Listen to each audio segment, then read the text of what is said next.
श्री राम जय जय राम, श्री राम जय जय राम। जोग लगन ग्रह बार तिथि सकल भय अनुकूल, चर अरु अचर हर्ष जुत राम जन्म सुख मूल। योग लग्न ग्रह वार और तिथि सभी अनुकूल हो गए। जड़ और चेतन सब हर्ष से भर गए, क्योंकि श्री राम का जन्म सुख का मूल है। नौमी तिथि मधुमास पुनीता, शुक्ल पक्ष अभिजित हरि प्रीता, मध्य दिवस अति शीत न घामा, पावन काल लोक विश्रामा, शीतल मंद सुरभि बहबाऊ, हर्षित सुर संतन मन चाऊ, वन कुसुमित गिरिगन मनियारा, स्रवहि सकल सरितामृत धारा।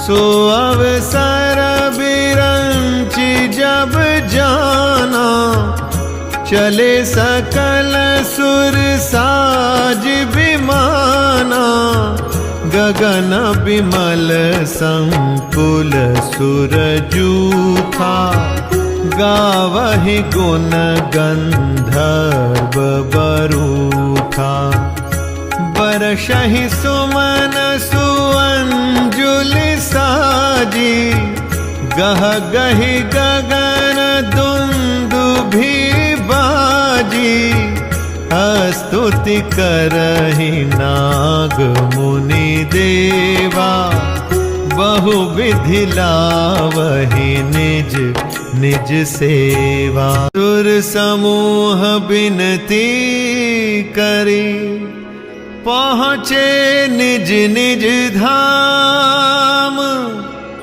जग निवास प्रभु प्रगटे, अखिल लोक विश्राम। पवित्र चैत्र का महीना था, नौमी तिथि थी, शुक्ल पक्ष और भगवान का प्रिय अभिजित मुहूर्त था। दोपहर का समय था, न बहुत सर्दी थी न धूप थी। वह पवित्र समय सब लोगों को शांति देने वाला था। शीतल मंद और सुगंधित पवन बह रहा था। देवता हर्षित थे और संतों के मन में बड़ा चाव था। वन फूले हुए थे, पर्वतों के समूह मणियों से जगमगा रहे थे और सारी नदियां अमृत की धारा बहा रही थी। जब ब्रह्मा जी ने वह भगवान के प्रकट होने का अवसर जाना, तब उनके समेत सारे देवता विमान सजा सजा कर चले।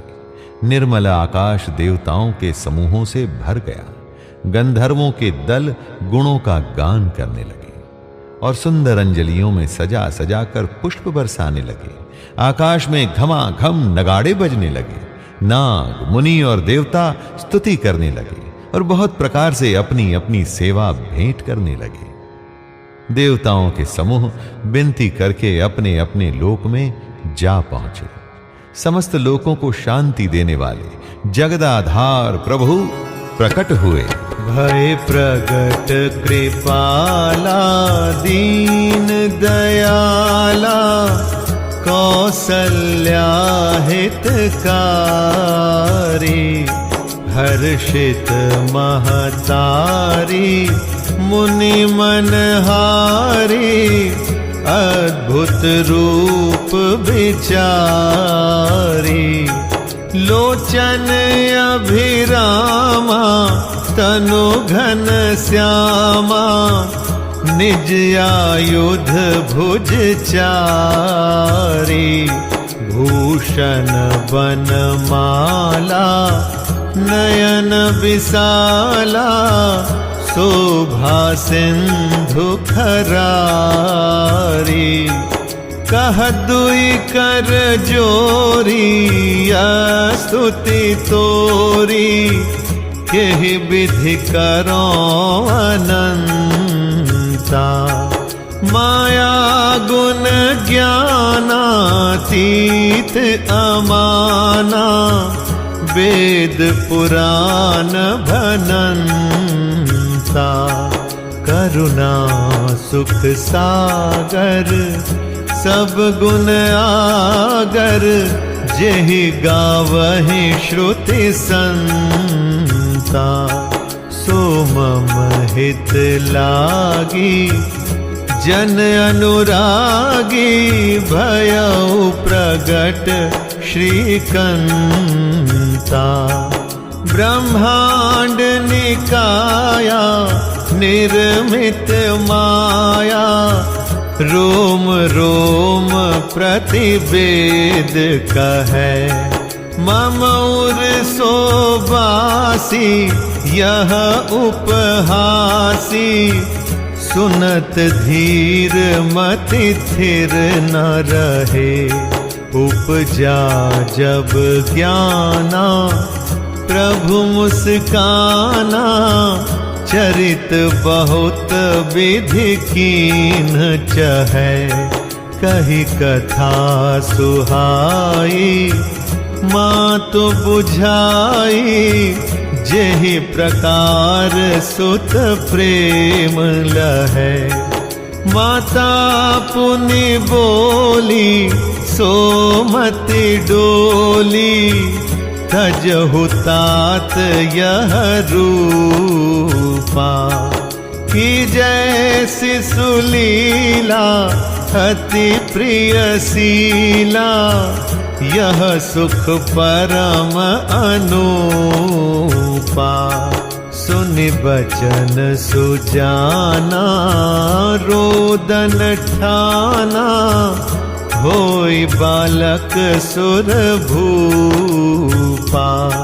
यह चरित जे गावहि हरिपद पावहि ते न परहि भवकूपा। विप्रधेनु सुर संत हित लीन मनुज अवतार। निज इच्छा निर्मित तनु माया गुण गोपाल। तीनों पर दया करने वाले कौशल्या जी के हितकारी कृपालु प्रभु प्रकट हुए। मुनियों के मन को हरने वाले उनके अद्भुत रूप का विचार करके माता हर्ष से भर गई। नेत्रों को आनंद देने वाला मेघ के समान श्याम शरीर था। चारों भुजाओं में अपने खास आयुध धारण किए हुए थे। दिव्य आभूषण और वनमाला पहने थे। बड़े बड़े नेत्र थे। इस प्रकार शोभा के समुद्र तथा खर राक्षस को मारने वाले भगवान प्रकट हुए। दोनों हाथ जोड़कर माता कहने लगी, हे अनंत, मैं किस प्रकार तुम्हारी स्तुति करूं? वेद और पुराण तुमको माया, गुण और ज्ञान से परे और परिमाण रहित बतलाते हैं। श्रुतियां और संतजन दया और सुख का समुद्र, सब गुणों का धाम कहकर जिनका गान करते हैं, वही भक्तों पर प्रेम करने वाले लक्ष्मीपति भगवान मेरे कल्याण के लिए प्रकट हुए हैं। वेद कहते हैं कि तुम्हारे प्रत्येक रोम में माया के रचे हुए अनेकों ब्रह्मांडों के समूह भरे हैं। वे तुम मेरे गर्भ में रहे। इस हंसी की बात के सुनने पर धीर विवेकी पुरुषों की बुद्धि भी स्थिर नहीं रहती, विचलित हो जाती है। जब माता को ज्ञान उत्पन्न हुआ तब प्रभु मुस्कुराए। वे बहुत प्रकार के चरित्र करना चाहते हैं, अतः उन्होंने पूर्व जन्म की सुंदर कथा कहकर माता को समझाया, जिससे उन्हें पुत्र का वात्सल्य प्रेम प्राप्त हो, भगवान के प्रति पुत्र भाव हो जाए। माता की वह बुद्धि बदल गई। तब वह फिर बोली, हे तात, यह रूप छोड़कर अत्यंत प्रिय बाल लीला करो मेरे लिए, यह सुख परम अनुपम होगा। माता का यह वचन सुनकर देवताओं के स्वामी सुजान भगवान ने बालक रूप होकर रोना शुरू कर दिया। तुलसीदास जी कहते हैं, जो इस चरित्र का गान करते हैं वे श्री हरि का पद पाते हैं और फिर संसार रूपी कूप में नहीं गिरते। ब्राह्मण, गो, देवता और संतों के लिए भगवान ने मनुष्य का अवतार लिया।